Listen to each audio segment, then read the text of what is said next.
Assalamualaikum warahmatullahi wabarakatuh. Perkenalkan, saya Eva Bella Viaguna dari NIM S19072. Saya dari kelas S19B. Pada kesempatan kali ini, saya akan melakukan pendidikan kesehatan tentang seks bebas. Selamat menyaksikan.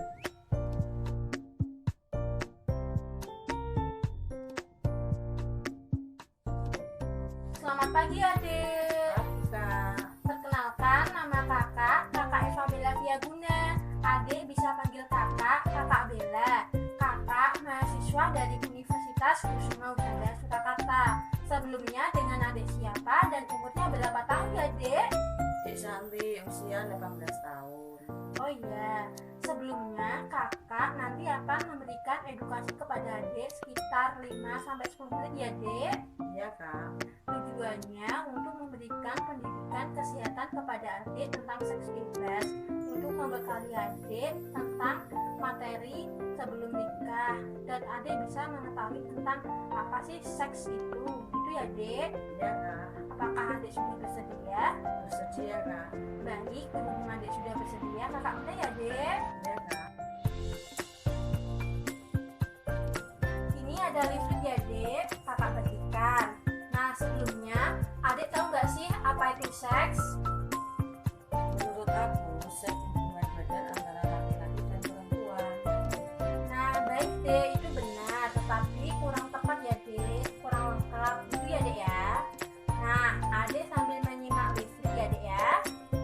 Jadi tujuan khususnya untuk membekali adik meluruskan pengetahuan serta pemikiran adik tentang pengetahuan seks yang benar.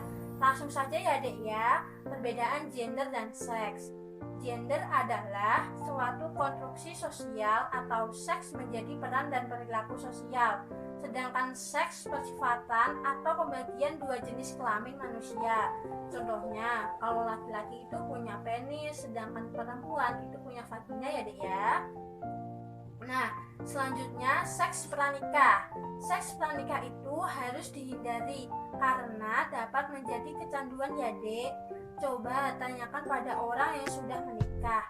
Mereka akan mengatakan bahwa hubungan intim adalah luar biasa dan menyebabkan rasa ingin lagi dan lagi. Tidak masalah melakukannya, tetapi itu harus sesudah menikah karena hal itu diperbolehkan dalam agama. Namun, jika dilakukan sebelum menikah, maka dikatakan zina dan mendapatkan dosa ya dek ya. Banyak remaja yang terjerumus lebih dalam. Awalnya hanya ingin coba-coba dan menyebabkan kecanduan terus-menerus untuk kesehatan reproduksi atau HIV untuk kesehatan reproduksi. Keadaan di mana kesehatan secara fisik, mental, sosial secara utuh terbebas dari penyakit kecacatan yang berkaitan dengan sistem reproduksi. Human immunodefficiency virus yang menyerang manusia, terutama pada sistem imun tubuh ya dek ya, sehingga tubuh tidak bisa bekerja efektif seperti biasanya. Jika virus ini menyerang tubuh, akan menyebabkan imun itu berkurang. Jika HIV tidak segera ditangani, maka akan menyebabkan penyakit yang lebih besar lagi deh. HIV dapat menular melalui suntikan, transfusi darah, dan tidak menggunakan alat kontrasepsi saat melakukan hubungan intim. Begitu ya dek ya. Untuk gejala HIV itu seperti demam, ada ruam di kulit, diare, sakit kepala, sakit tenggorokan, dan sariawan. Itu ya dek. Nah sekarang dampak aborsi bagi remaja itu seperti pendarahan ringan sampai berat. Infeksi adalah komplikasi akibat dari aborsi, kerusakan rahim dan vagina, dan masalah psikologis. Untuk selanjutnya, hak asasi sosial dan hak asasi manusia ya dek. Iya kak. Nah, hak-hak reproduksi merupakan bagian yang diakui oleh hukum nasional dan dokumen internasional tentang hak asasi manusia dan dokumen-dokumen kesepakatan atau perjanjian lainnya. Nah, hak-hak ini menjamin hak-hak dasar setiap pasangan dan individu untuk memutuskan secara bebas dan bertanggung jawab. mengenai jumlah jarak dan waktu memiliki anak, dan untuk memperoleh informasi dan juga makna memiliki hak untuk memperoleh standar yang tinggi dari kesehatan reproduksi seksual, juga termasuk hak mereka untuk membuat keputusan menyangkut reproduksi yang bebas dari diskriminasi perlakuan. Nah, perlakuan semena-mena dan kekerasan. Gitu ya, Dek ya. Nah, sekarang selanjutnya yaitu kepuasan seksual. Nah, kepuasan seksual itu yang dimaksud seharusnya seks itu menyenangkan dan tidak terpaksa ya, Dek ya.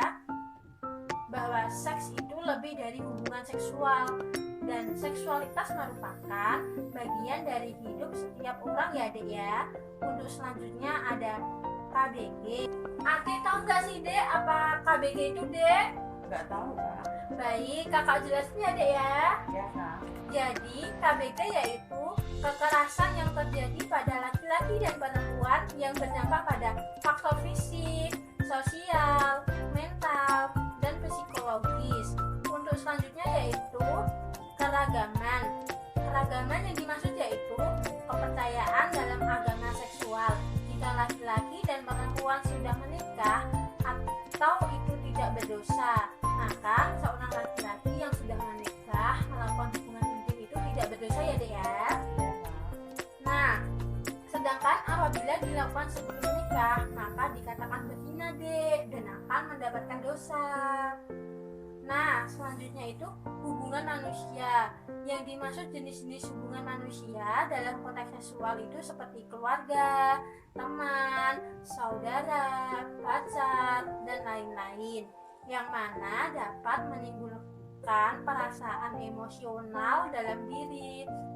Nah, hubungan sehat itu cenderung memiliki kondisi fisik dan mental yang baik, sedangkan hubungan yang tidak sehat itu cenderung merusak atau berdampak buruk bagi mental maupun fisik. Begitu ya, Dek ya. Ya, Kak. Baik, kakak kan sudah menjelaskan ya, Dek ya. Apakah Adek sudah paham? Sudah, Kak. Baik, kalau Adek sudah paham, sekarang giliran kakak yang bertanya ya, Dek ya. Ya, Kak.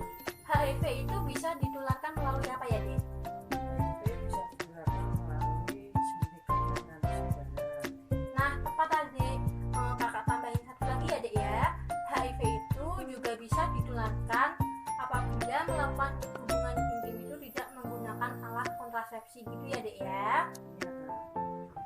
Nah, jadi kesimpulannya dalam menjalin hubungan kita harus pandai-pandai memilih teman mana yang baik dan mana yang tidak baik agar kita terhindar dari seks bebas. Itu ya, Dek ya. Ya, Kak. Dan Adek bisa melakukan hal-hal yang positif, Dek. Sekarang apakah ada yang ingin Adek tanyakan lagi? Tidak, Kak. Baik, berhubung Adek tidak ada yang ingin ditanyakan, kakak